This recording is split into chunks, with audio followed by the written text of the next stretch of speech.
What's going on, guys? So it's been a little while since I posted, but I wanted to go over a different kind of brew that I'm going to do today. This is a fast one. It's a cider kit, and basically all you need is just the juice. In this case, it's like a juice extract that Brewer's Best does.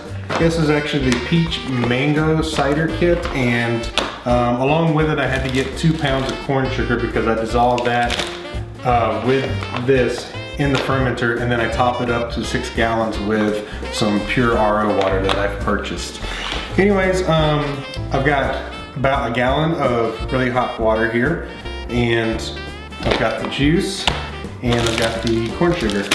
Now, a lot of people will make cider by using a cider press, and they'll go and press their apples and everything. That's a lot of work. You can get these kits for about 40 bucks, and they make pretty decent cider, I think. But the last one I had was a spiced apple cider, and it was really good. So let's get on how to put this together and show you what it's all about. Now, let me move the fermenter. I've already sanitized the fermenter as well with some Star Sand. Basically, what we're gonna do is we're gonna pour the hot water, and also I gotta make sure my fermenter valve is closed because you don't want it pouring everywhere. I'm just gonna pour the hot water in. It's really hot water. They tell you to boil it. I've got my sanitized mash rake that I'm going to use to stir with. You've seen me use that rake many times. And usually on the inside of here there's a yeast packet as well. I'll make sure I cut it in the right place.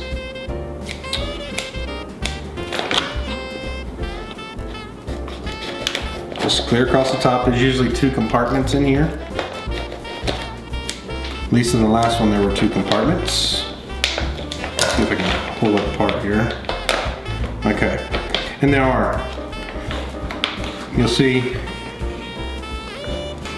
inside the bag here, there's a yeast packet, a back sweetener, and some instructions. So let's go ahead and get this all mixed in. I'm just going to take the juice, pour it in.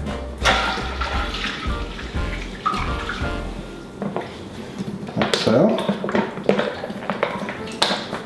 it's a real sticky, syrupy juice.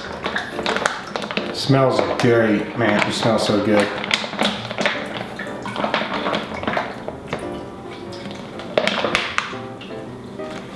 Alright, that's the juice. Set it aside. Next, I'm going to take my corn sugar here and dissolve it into this really hot juice syrup mixture.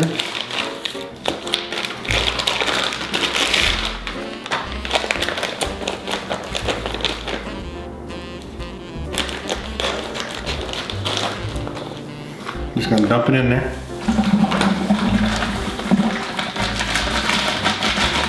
This will add a little more sweetness to it, and it'll also bump the ABV up on the cider kit. Like I said, this is a real fast kit to make. This is good for entry-level brewers. Not much science behind it other than just mixing it all up and putting it to ferment. Take my sanitized rake and give this a stir.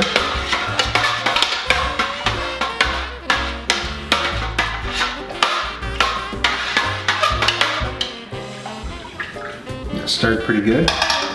I'm gonna go ahead and get you around so you can see what I'm doing while I top this up.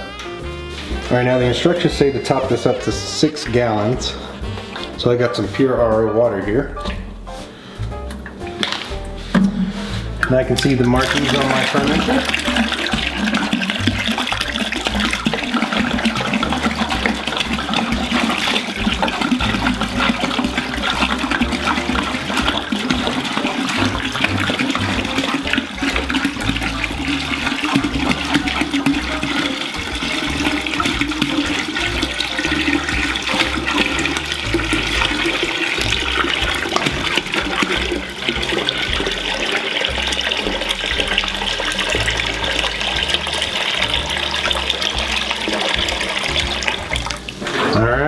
And that's 6 gallons.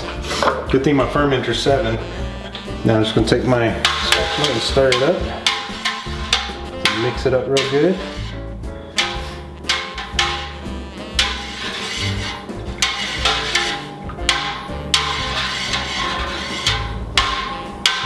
Okay, leave that there for the moment.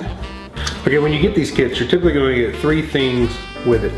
You're going to get this cider flavoring, which goes in after fermentation. You'll get a sweetener that you add while you're mixing everything, and then you actually get the yeast that you use to ferment. Now, I'm going to go ahead and add the sweetener here. I believe it's an unfermentable as well. It also says on the sweetener packet, if you want it really sweet, you add the whole contents of the packet. If you want it medium sweet, you add half the sachet. If you want it dry, you don't add it at all. So this is kind of like a back sweetener. It's a non-fermentable sugar that gets added to the mix and gives you can pick the different levels of sweetness based on your preference. If you want it more dry like a wine, then don't add it at all. But if you do want a little sweetness, which I do, then you add the packet, at least half of it or the whole thing. I'm adding the whole thing because I like a sweet cider. So let's get back down to this. I'm adding the whole thing. It just goes right down in there. Now I'm going to stir it in, of course.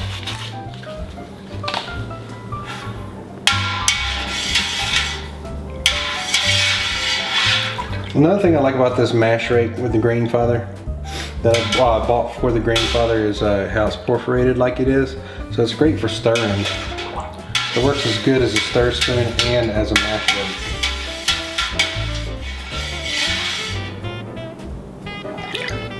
Okay, another thing I'm going to tell you is I am not going to pitch the yeast right away, because I know that this isn't within pitchable temp.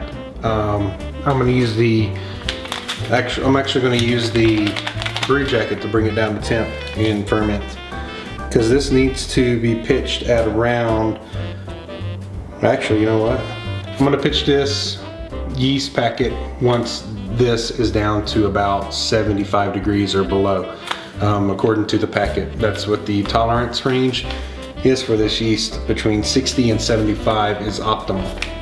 So let's go ahead and put our sanitized lid on.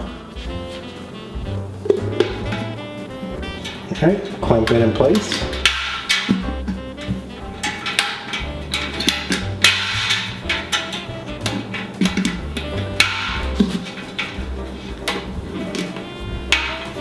Alright, go put my sanitized blow-off tube in place. Let's set it on top for now. Or actually, run it through the handle for the moment. Got the brew jacket all sanitized inside a sleeve.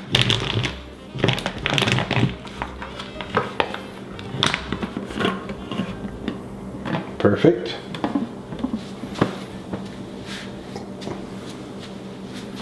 I'm gonna turn it so it's facing me. So that's it. I'm going to let this get down to temp, at least 75 degrees, and then I'm going to pitch the yeast in it. So guys, I hope that showing you that encourages you to make a simple cider kit. There's not much to them. I mean, they give you instructions even, walk you straight through the process. Just follow the instructions and you're golden. Like I said, later on, when it comes time to put it in a keg, we'll add this cider flavoring, and that's it. I am going to keg it. I'm going to carbonate it really heavy. You want to carbonate your ciders almost like champagne, real heavy, if you like a carbonated cider. Some people don't. Some people like to drink a dry, non-carbonated cider, and that's good as well. So I figured I would go ahead and do this on my channel since I've never done one on the channel, but they're really easy to make. They're easier to make than beer, even extract brewing.